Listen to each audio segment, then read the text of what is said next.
जिज्ञासु और पिपासु जन एकत्रित होकर और गीता का अनुसंधान और स्वाध्याय कर रहे हैं। मैं आप सभी को बहुत बहुत शुभकामनाएं, बहुत प्यार और अपना स्नेह दे रहा हूं। अमरेंद्र जी के माध्यम से हम आप लोगों के साथ जुड़ रहे हैं। सबसे पहले हम 3 बार ओम का उच्चारण करेंगे, तदुपरांत शांति मंत्र का पाठ और फिर भगवत कृपा से यत् किंचित गीता के 14 अध्याय 14वें अध्याय पर विचार विमर्श करने का प्रयास करेंगे।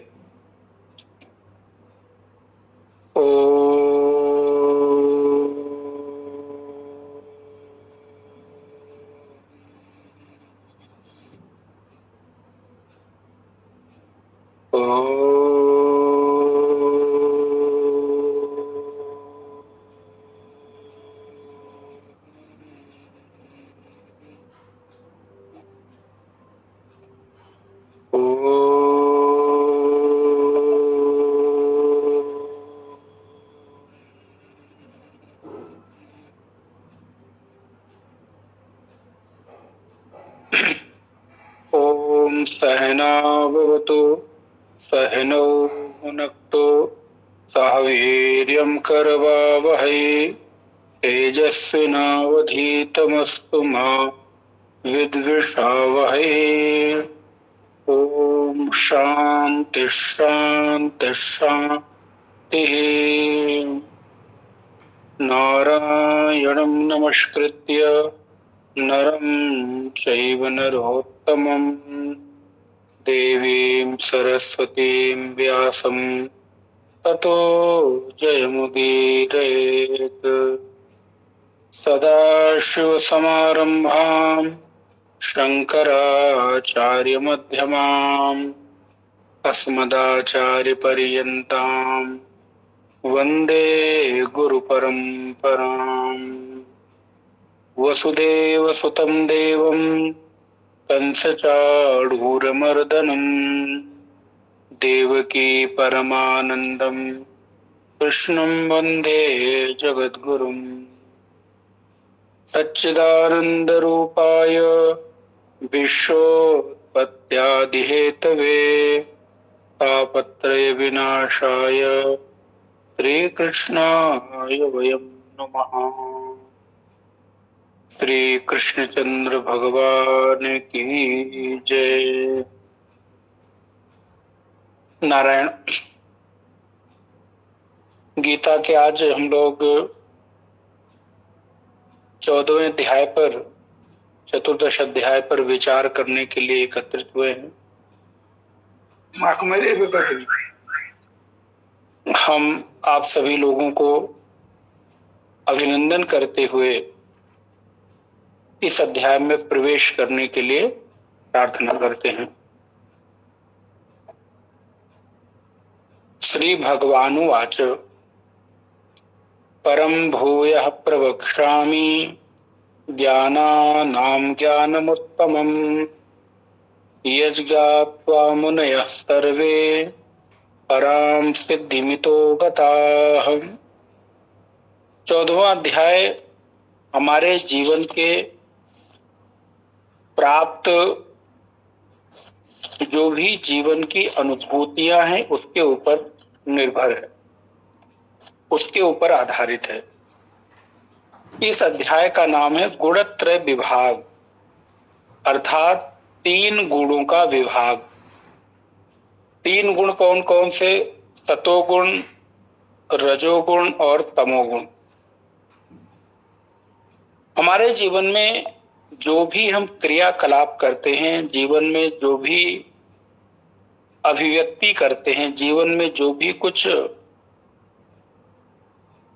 हमारे कार्य होता है वो गुणों के आधार पर ही होता है। प्रातःकाल उठने से लेकर और रात्रि के विश्राम तक हमारे भीतर गुणों का परिवर्तन होता रहता है, और कौन से गुण कब किस समय हमारे ऊपर प्रभावी होंगे ये निश्चित रूप से कहा नहीं जा सकता।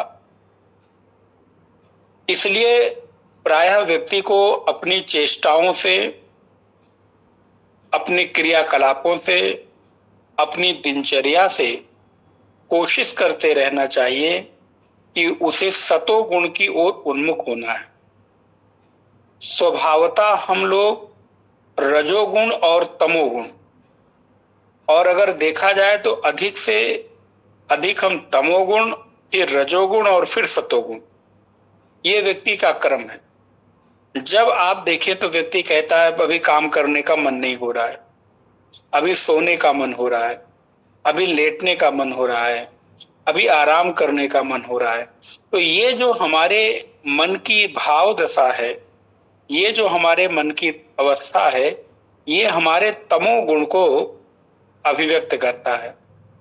मुझे लगता है हिंदी आप लोगों को ठीक से समझ में आ रही होगी।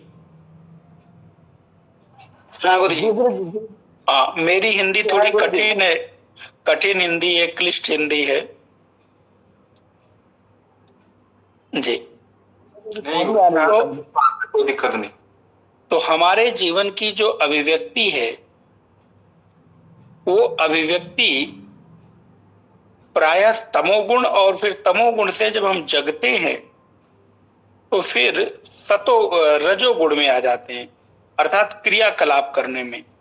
हम अपने जीवन की जो दिनचर्या करते हैं वो रजोगुण के प्रभाव के कारण करते हैं, और उसके बाद फिर थोड़ा देर सतोगुण, अर्थात पूजा पाठ कर लेना, थोड़ा सा कुछ साधना भजन कर लेना, सत्संग कर लेना, ये जो प्रभाव है ये सतोगुण का प्रभाव है। तो ये तीन गुण व्यक्ति के पूरे जीवन में रहते हैं, और इन्हीं तीनों गुणों के इर्द गिर्द हम लोग अपने पूरा जीवन संचालित करते हैं। अब इन तीनों गुणों के क्या कार्य हैं, क्या प्रभाव है, और इन तीनों गुणों का क्या स्वभाव है, इसी का विस्तार ये 14वां अध्याय है। 14वें अध्याय का पूरा सार इतना है कि सतोगुण, रजोगुण और तमोगुण का स्वभाव, इनका प्रभाव, इनके होने वाली अभिव्यक्ति, और इनसे हम किन किन तरह के कार्य करते हैं, और इन गुणों के प्रभावी होने से हमारे जीवन में किस प्रकार की प्रवृत्ति होती है, हमारी चित्त वृत्तियां कैसी होती हैं, ये 14वां अध्याय है। तो 14वें अध्याय का जो पहला श्लोक है उसमें भगवान श्री कृष्ण अर्जुन को कहते हैं, अर्जुन परम भूयः प्रवक्ष्यामि ज्ञानानां ज्ञानमुत्तमम् यज्ञात्वा मुनयः सर्वे पराम सिद्धिमितो गताः। अर्जुन, अब मैं तुम्हें ऐसे ज्ञान का उल्लेख करूंगा, ऐसे ज्ञान का उपदेश करूंगा जिसको जानकर जो मुनि लोग हैं, जो ज्ञानी लोग हैं, वो तर जाते हैं और वो परम सिद्धि को प्राप्त कर लेते हैं। जिस ज्ञान के प्रभाव से व्यक्ति भगवान के यथार्थ स्वरूप को जान जाता है और वो कभी व्यथित नहीं होता, कभी परेशान नहीं होता, और कभी किसी तरह की परिस्थितियां उस पर हावी नहीं होती हैं, ऐसे ज्ञान का उल्लेख अर्जुन मैं तुमको करने जा रहा हूं। तो अब ऐसा ज्ञान हम तुमको बताएंगे कि उस ज्ञान का प्रभाव, एक नंबर, उस ज्ञान का प्रभाव तुमको जीवन के शाश्वत शांति और आनंद को देने वाला होगा। अच्छा, ये ज्ञान प्राप्त करके क्या करेंगे? तो बोले इस ज्ञान के प्रभाव से तुम हमेशा हमेशा के लिए परम शांति को, परम शाश्वत आनंद को प्राप्त कर लोगे। इसका कारण ये होगा कि तुम फिर पुनर्जन्म नहीं होगा। और मेरे भाई बहन जितने भी यहाँ पर उपस्थित हैं, हम सबके जीवन का परम लक्ष्य तो यही है, अबलो नसानी अब ना न सही हो। अभी तक हमने अपने समय को व्यर्थ कर दिया, अभी तक हमने अपने समय को इधर उधर के कार्यों में व्यतीत कर दिया। लेकिन अब गुरु की कृपा से, संत की कृपा से हमको एक ऐसा मार्ग मिल गया है कि मैं अब अपने समय को व्यर्थ नष्ट नहीं करूंगा। इसलिए अबलो नसानी अब न नसई हो। हे प्रभु, अभी तक जो बीत गई वो बीत गई, लेकिन अब जो बीते वो आपके चरणों में, आपकी भक्ति में बीते, मैं ऐसी प्रार्थना करता हूं। इसीलिए तो भक्त कहता है कि प्रभु हम भी शरणागत हैं, स्वीकार करो तो जाने। अब हमें पतित से पावन सरकार करो तो जाने। क्या मुखलय विनय सुनाए प्रभु कैसे तुमको भाएं। अगणित अपराध किए हैं उद्धार करो तो जाने। प्रभु हम भी शरणागत हैं, स्वीकार करो तो जाने। हे प्रभु, अब मैं आपकी शरण में आ गया हूं, आपके ऊपर मैंने अपने जीवन को समर्पित कर दिया है, और अब आपके अलावा इस संसार में, इस दुनिया में मुझे मेरा कोई दिखाई नहीं देता। इस दुनिया में अगर कोई और कोई मेरा है तो वो केवल और केवल आप ही मेरे हो। आपके अतिरिक्त इस दुनिया में मैं किसी को अपना नहीं मान पाता हूं, और मानता भी हूं ना तो माने हुए सारे संबंध आज तक स्थायी नहीं हुए, सब छूटते चले गए। सबसे नाते निभाए, रिश्ते बनाए, संबंध बनाए, लेकिन आज तक कोई अपना नहीं हुआ। इस संसार में कोई और कोई अगर अपना दिखता है तो हे परमात्मा, आप ही दिखाई देते हो। इसलिए भक्त भगवान से प्रार्थना करता है कि प्रभु, हमारे जीवन में जो त्रिगुणों का प्रभाव है वो होने न पाए। आप ऐसे ज्ञान से हमको,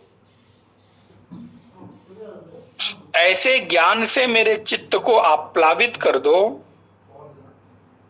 कि प्रभु आप ही आप दिखो, आपके अलावा और कोई दिखाई ना दे।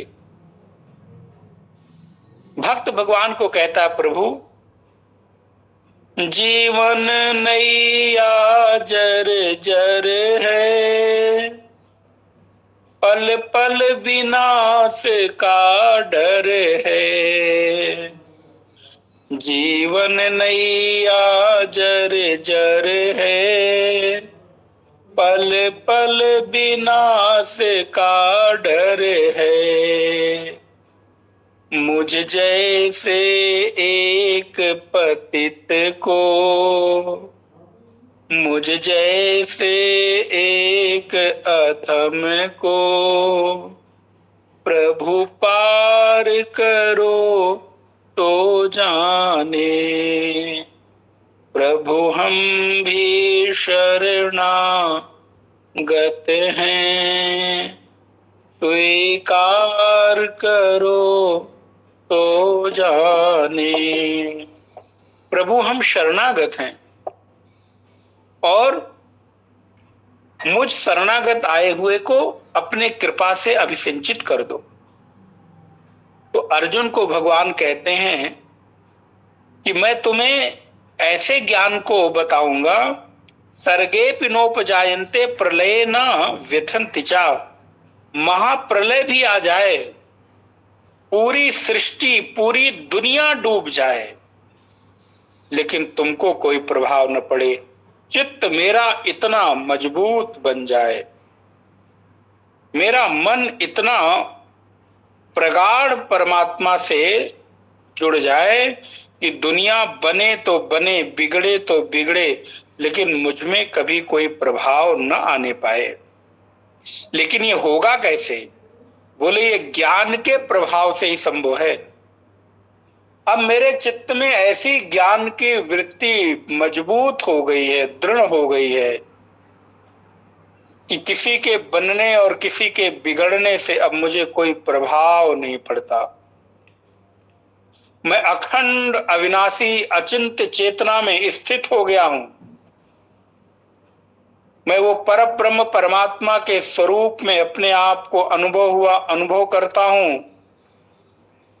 दुनिया के बनने, दुनिया के बिगड़ने से अब मुझ में कोई परिवर्तन नहीं होता। मैं अखंड अविनाशी हूं। दुनिया की कोई भी चीज मुझे बदल नहीं सकती। इस संसार की कोई भी परिस्थिति मुझे हिला नहीं सकती। और ये कैसे हुआ? ये कृष्ण के उपदेशित गीता के ज्ञान को धारण करने से हुआ है। मेरे गुरु ने मुझे उपदेश किया,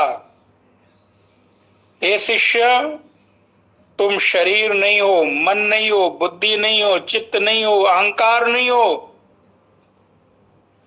तुम निर्गुण निराकार अविनाशी परमात्म सत्ता हो, चैतन्य सत्ता हो।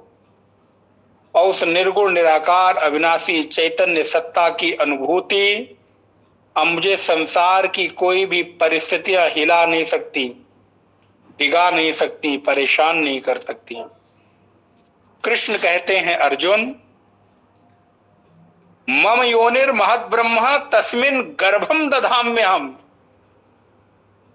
संभवा सर्वभूतानाम ततो भवति भारत। हे अर्जुन, सारी की सारी जो प्रकृति है, सारी भूत योनियां हैं, उनको पैदा करना वो मेरे कारण पैदा होते हैं। मैं ही उनको पैदा करने वाला, मैं ही उनको बचाने वाला और मैं ही उनको अंततोगत्वा नष्ट करने वाला हूं। सब कुछ मुझसे ही पैदा होता है। इसलिए अर्जुन, चौथे अध्याय में भगवान की शरण में बैठा हुआ भगवान कृष्ण कहते हैं, सर्वयोनिषु कौन्तेय मूर्तयः संभवन्ति याः तासां ब्रह्म महद्योनिः अहम बीज प्रदपिता। भगवान ये घोषणा करते हैं, मैं इस पूरी सृष्टि का, पूरी दुनिया का पिता हूं। मैं ही संसार को पैदा करने वाला हूं। पिता अर्थात मैं ही इसका एकमात्र कारण हूं। मेरे कारण ही ये पूरी दुनिया पैदा होती है। अर्जुन, मैं बीज हूं और ये पूरी सृष्टि पुष्पित और पल्लवित मेरे कारण ही होती है। और इसमें जन्म लेने वाला जो मनुष्य है वो 3 प्रकार की वृत्तियों से विभाजित है। 3 प्रकार की वृत्तियां उसके भीतर चलती रहती हैं। एक है सतोगुण, एक है रजोगुण और एक है तमोगुण। तो ध्यान देना मेरे भाई बहन भक्तों, सतोगुण से मन के भीतर शांति, एकांत, साधन, भजन, उपासना, सत्संग, प्रवचन की रुचि होती है। रजोगुण से क्रिया, रजोगुण क्रियात्मक है। और तमोगुण आलस्य वाला है। तमोगुण के भीतर व्यक्ति को आने के बाद कार्य करने की इच्छा नहीं होती, उसको सोना, आराम करना। इसलिए सत्वम रजस्तमः इति गुणाः प्रकृति ही संभवाः निबध्नन्ति महाबाहो देहे देहिनम अव्ययम। अर्जुन, इन्हीं तीनों गुणों के कारण ये जो व्यक्ति है वो बंध जाता है। बंधन का कारण तीनों गुण हैं। और इन्हीं तीनों गुणों के बंधन के कारण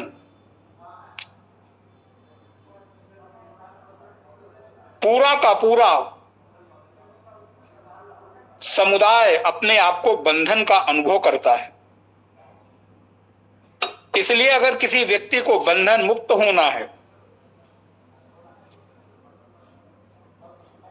तो उसको इन तीनों गुणों से पार जाना ही होगा।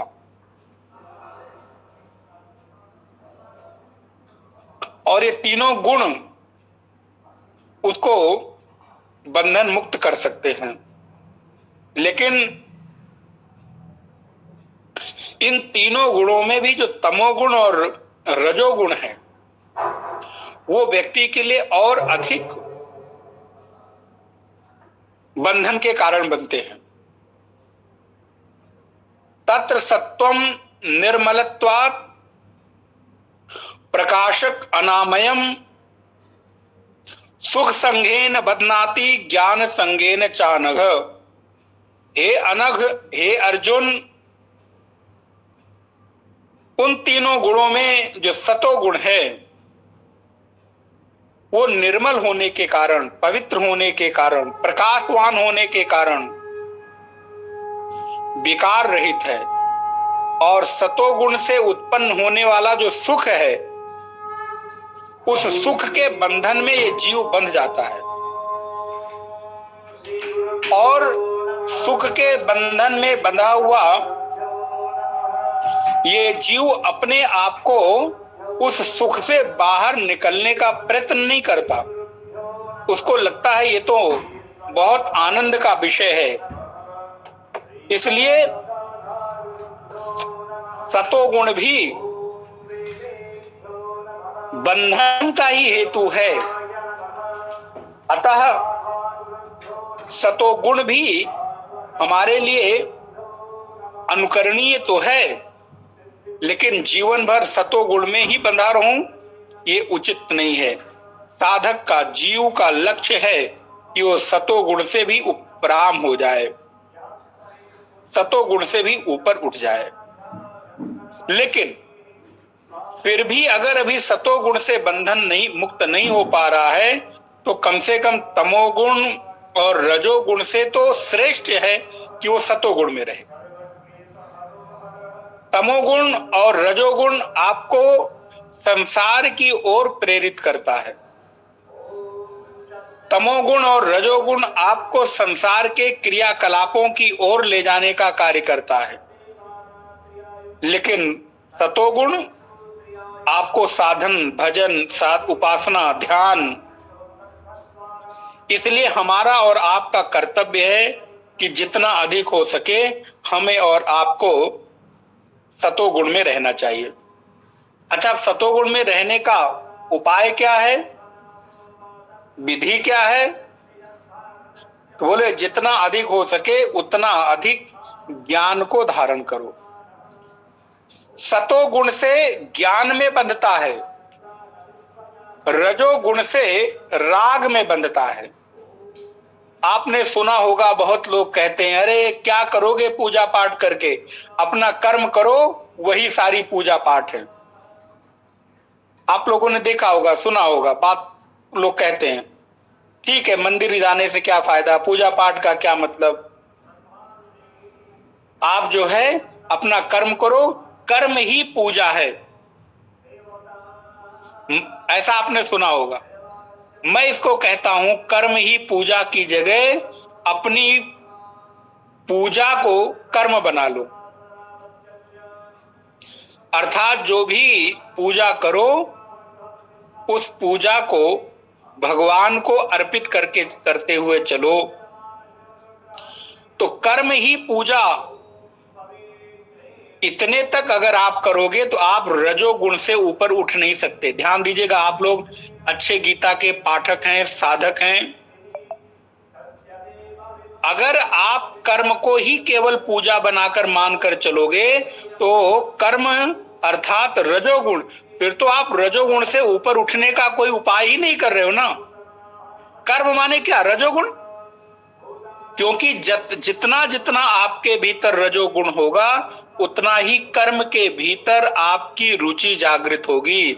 तो जो महानुभाव आपको ये कहते हैं कि कर्म करो, कर्म करो, कर्म से बढ़कर कुछ भी नहीं है, वो आपको रजोगुणी बना रहे हैं। और यहां तो आपको रजोगुण से ऊपर उठकर सतोगुण और सतोगुण से भी ऊपर उठकर आपको त्रिगुणातीत होना है। हमारा और आपका लक्ष्य रजोगुण, सतोगुण, तमोगुण से ऊपर उठना है, त्रिगुणातीत होना है, जहां पर हमारे भीतर तीनों गुणों का कोई प्रभाव चित्त पर पड़ने ही न पाए। दुनिया की कोई सामर्थ्य, दुनिया का कोई भी प्रभाव, दुनिया की कोई भी परिस्थिति आपको हिला न सके, डिगा न सके। आप ज्ञान के आधार पर इतने मजबूत बन जाओ, दुनिया इधर से उधर हो जाए लेकिन आपके चित्त में मोह न जगने पाए। मोह का, आसक्ति का, अटैचमेंट का नाश करना ही तो ज्ञान का काम है। आदि गुरु भगवान शंकराचार्य लिखते हैं, जलम कत करेणुवत, एक ग्रंथ है आत्मबोध, और मैं आप लोगों से निवेदन करूंगा और चाहूंगा कि धीरे धीरे आप लोग गीता के स्वाध्याय के बाद आदि गुरु भगवान शंकराचार्य के कुछ ग्रंथों का स्वाध्याय करिए, और हमारे लायक कोई सेवा होगी तो मैं उपस्थित रहूंगा। तत्वबोध पढ़िए, आत्मबोध पढ़िए, दृग्दृश्य विवेक पढ़िए, विवेक चूड़ामणि पढ़िए, पंचदशी पढ़िए, जहां ज्ञान की भरपूर आदि गुरु भगवान शंकराचार्य ने उपदेश किया। आदि गुरु भगवान शंकर कहते हैं आत्मबोध ग्रंथ में, निर्गुणो निष्क्रियो नित्यो निर्विकल्पो निरंजनः निर्विकारो निराकारो नित्यमुक्तोष्मि निर्मलः। हे जीव, तुम निर्गुण हो, निराकार हो, निरअवय हो, निरंजन हो, शुद्ध हो, व्यापक हो, अद्वितीय हो, अद्वय हो, एक ऐसी चेतना हो जिसके भीतर कभी किसी भी प्रकार का कोई कर्म बंधन में बांध सकता नहीं। और इसलिए मैं आपको निवेदन करूं, ये कहना बंद करिए कि मैं बहुत बड़ा पापी हूं। जब आप ये कहते हो कि आप बहुत बड़े पापी हो, इसका मतलब आप आत्मा के ऊपर उसकी पवित्रता का हनन कर रहे हो। आत्मा में कभी कोई पाप रह नहीं सकता। आत्मा तो निष्पाप है, आत्मा तो निष्कलंक है, आत्मा तो निरंजन है। आत्मा में कभी किसी भी प्रकार की कोई चीज चिपक ही नहीं सकती, तो तुम्हारा पाप कहां से चिपकेगा? इसलिए तुम शुद्ध, पवित्र, निर्मल आत्म चेतना हो।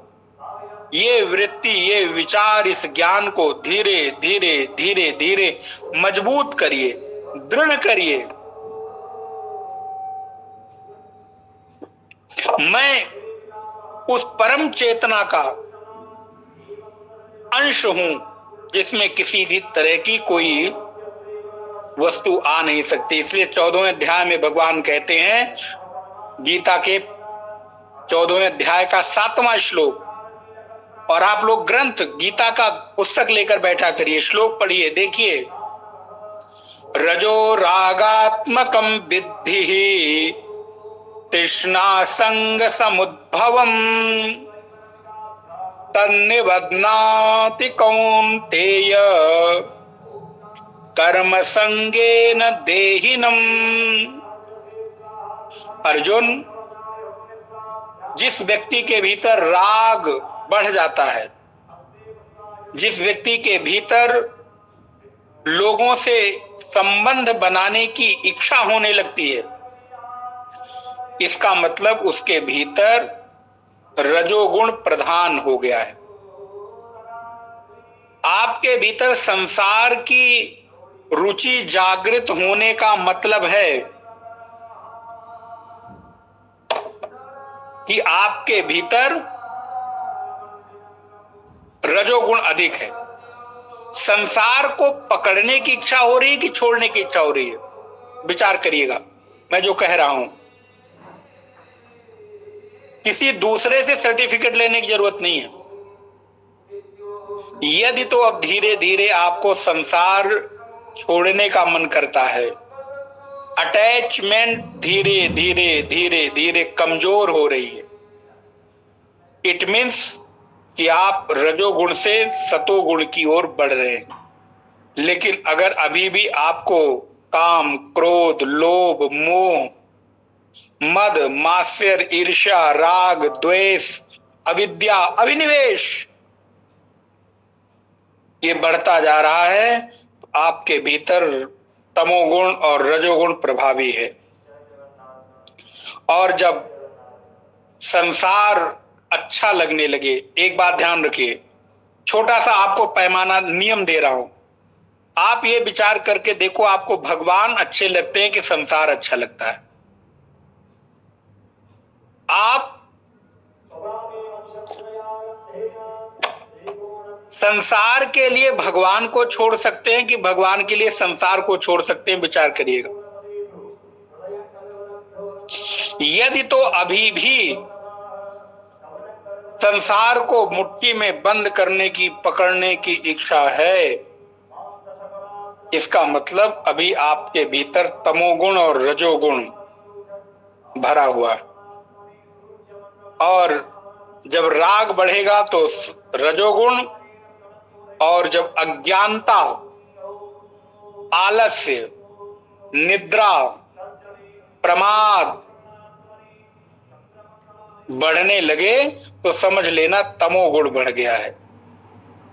8वें श्लोक में भगवान कहते हैं 14वें अध्याय के, तमस्त्वज्ञानजं विद्धि मोहनम सर्वदेहिनां प्रमादालस्य निद्राभिः तन्निबध्नाति भारत। हे भारत, हे अर्जुन, तमोगुण होने पर व्यक्ति के भीतर अज्ञानता, आलस्य, प्रमाद, निद्रा सताती है। अभी आपको प्रातःकाल ब्रह्म मुहूर्त में भजन करने की इच्छा होती है कि सोने की इच्छा होती है? जरा विचार करके देखिएगा। यदि तो आपकी इच्छा है कि ब्रह्म मुहूर्त में मैं उठ के भगवत भजन करूं, साधना करूं, जप करूं, प्रवचन, सत्संग, स्वाध्याय करूं, गीता पाठ करूं, तब आपके भीतर सतोगुण है। लेकिन आपकी इच्छा प्रमाद, आलस, निद्रा, कोई काम है उस पे, उसको कल पर टालने की आदत, चलो कल कर लूंगा, अच्छा चलो 2 घंटे बाद कर लूंगा, ये स्वभाव आपके भीतर तमोगुण को दिखाता है। काम को भूल जाना और काम को कल पर टाल देना, ये प्रमाद और आलस्य है। और इस प्रमाद और आलस्य के कारण व्यक्ति के भीतर तमोगुण बढ़ने लगता है। अर्जुन साधक को विचार करके, सत्वम सुखे संजयति रजः कर्मणि भारत ज्ञानमावृत्य तु तमः प्रमादे संजयत्युतः रजस्तमश्चाभिभूय सत्वं भवति भारत रजः सत्वं तमश्चैव तमः सत्वं रजस्तथा। व्यक्ति को धीरे धीरे रजोगुण तमोगुण से ऊपर उठना चाहिए, तमोगुण से रजोगुण और रजोगुण से सतोगुण। सर्वद्वारेषु देहेस्मिन् प्रकाश उपजायते ज्ञानम यदा तदा विद्यात् विवृद्धं सत्वमित्युतः। और धीरे धीरे अपनी विवेक शक्ति को, अपने ज्ञान को, अपनी बुद्धि को भगवत चरणों की ओर उन्मुख करना चाहिए। यदि आपकी बुद्धि भगवान के चरणों की ओर उन्मुख हो रही है, इसका मतलब आपके भीतर सतोगुण बढ़ रहा है। लेकिन आपके भीतर लोभ है, अभी भी लगता है संसार पकड़ लूं, घर और बन जाए, मकान दुकान बन जाए, बैंक बैलेंस हो जाए, अमुक चीज मेरे घर में आ जाए, अमुक कपड़े, अमुक ज्वेलरी, अमुक आभूषण। अच्छा, अभी लोभ बढ़ रहा है कि कम हो रहा है? जरा विचार करके देखिए। अभी इस समय हमारे करीब करीब 100 साधक यहाँ पर हैं और आप सब लोग अच्छे साधक हैं। मैं आपको बहुत बहुत प्रणाम करता हूं। लेकिन जरा मन की वृत्ति को ऑब्जर्व करिए, अपने चित्त को टटोलो। चित्त अभी लोभ में उलझा है, लोभ में फंसा है कि चित्त में अब कोई आता है तो कोई फर्क नहीं पड़ता, कोई जाता है तो फर्क नहीं पड़ता। यदि चित्त अभी भी किसी के आने और जाने से प्रभावित नहीं हो रहा है तो इसका मतलब है आपका लोभ कम हो रहा है। लेकिन यदि चित्त के भीतर अभी भी बहुत अधिक संसार को पा लेने की इच्छा पैदा हो रही है तो आप लोभ में उलझे हैं। और यदि आप लोगों के पास कॉपी कलम हो तो लिखते चलिएगा। कितना भी कुछ दौड़ दौड़ कर संसार को पाना चाहो, फिर भी दौड़ने के बाद भी संसार न मिले, उसका नाम संसार है। और जो बिना दौड़े एक जगह बैठे बैठाए मिल जाए, उसी का नाम परमात्मा है। संसार आज तक कभी किसी को पूरा मिला नहीं है। आज तक संसार जिसको भी मिला है वो आधा मिला है। लेकिन परमात्मा जिसको मिलते हैं पूरे के पूरे मिलते हैं। संसार जब भी मिलेगा तो आधा मिलेगा, थोड़ा मिलेगा, लेकिन परमात्मा जब मिलेंगे तो पूरे के पूरे मिलेंगे। ये अंतर है संसार और परमात्मा में। इसलिए ऐसी चीज पाने की कोशिश करो मेरे भाई बहनों, जो आपको पूरा का पूरा मिले। रंग रहिया मेरा साइया, रंग रहिया भरपूर, आपे रसिया आप रंग, आपन रंग आपे रंगन हार। वो जो परमात्मा का स्वरूप है वो पूरा का पूरा भरा हुआ है। इसलिए जो दौड़ दौड़ कर भी न मिले उसका नाम संसार, और जो बैठे बैठाए मिल जाए उसका नाम परमात्मा। आज तक आपने कितनी दौड़ लगाई, बचपन से लेकर अभी तक दौड़ रहे हो, लेकिन फिर भी संसार अधूरा ही मिला है। अभी भी ये लगता है कि ये मिल जाए, ये मिल जाए, ये मिल जाए, ये मिल जाए, और जब वो मिल जाता है तो फिर लगता है फिर और कुछ मिल जाए। लेकिन परमात्मा जब मिलते हैं तो मेरे भाई पूरे के पूरे मिलते हैं, और वो मिलने के बाद कुछ और पाने की इच्छा नहीं होती। इसीलिए तो उपनिषद में ऋषि ये प्रश्न करता है अपने गुरु से। पढ़िएगा, आप उपनिषद पढ़िए। ईश केन कठ प्रश्न मुंडक मांडूक ऐत्रेय तैत्रेय वृहदारण्य छांदोग्य श्वेताश्वतर, सारे उपनिषद पढ़िए। ऋषि कहता है गुरुदेव ऐसी कोई चीज है जिसको पा लेने के बाद कुछ भी पाना शेष नहीं रहता, जिसको जान लेने के बाद कुछ भी जानना शेष नहीं रह जाता। कस्मिन्नु भगवतो विज्ञाते सर्वम इतम विज्ञातम भवति इति ही। ये शिष्य गुरु से प्रश्न करता है, कस्मिन्नु भगवतो विज्ञाते सर्वम इतम विज्ञातम भवति इति। ऐसी कौन सी चीज है, ऐसा कौन सा तत्व है जिसको जान लेने के बाद कुछ भी जानना शेष नहीं रह जाता, जिसको पा लेने के बाद कुछ भी पाना शेष नहीं रह जाता। गुरुदेव उत्तर देते हैं, तुम जो प्रश्न कर रहे हो उसका उत्तर यह है, एक आत्म चैतन्य तत्व है। तो बोले वो आत्म चैतन्य कौन है? पड़ोसी? बोले नहीं, पड़ोसी नहीं, वो तुम हो। अर्थात स्वयं से स्वयं को पा लेने के बाद कुछ भी पाना शेष नहीं रह जाता। और ये स्वयं से स्वयं को पाने की यात्रा क्या है? बोले आज बहुत दिनों के बाद खुद से खुद की मुलाकात हुई। ध्यान रखना मेरे भाई बहन, दुनिया को पाते पाते, दुनिया को पहचानते पहचानते, दुनिया को देखते देखते हम स्वयं को देखना भूल गए। लेकिन जब गुरु कृपा से ज्ञान मिला तो उस ज्ञान के अंजन से जब आंख में प्रकाश आया तब पता चला कि आज बहुत दिनों के बाद खुद से खुद की मुलाकात हुई। मैं ढूंढते ढूंढते परेशान था लेकिन मिल नहीं रहा था। लेकिन जब गुरु की कृपा का अंजन मेरी आंखों में आया तो आंखें खुल गई। इसलिए कहते हैं श्री गुरु पद नख